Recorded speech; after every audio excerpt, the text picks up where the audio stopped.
Alam nyo, itong si Richard Gomez, sayang to, no? Hinangaan pa naman sana ito ng maraming Duterte supporters. Pero dito po sa pagboto niya ng yes na ma-impeach si Vice President Inday Sara Duterte, maliwanag na siya ay weak leader. Walang prinsipyo sa kanyang pagkatao. Mantakin mo, handa mong isakripisyo ang katotohanan kung sino yung totoong magnanakaw at naglilima sa kaban ng bayan. At bumuto ka na lang ng yes para ma-impeach si Inday Sara dahil sumunod ka sa agos ng mga demonyo. Napaka-weak leader mo, Guma.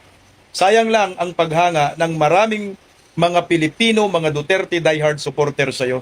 Pero ngayon, sira na ang political career mo bilang isang congressman dahil nagpakain ka kay Martin Romualdez at kay Bongbong Marcos. Sa bagay, magkamag-anak naman sila ni Tambaluslos. Kaya wala po tayong aasahan sa mga ganitong klaseng politiko na mga weak leader.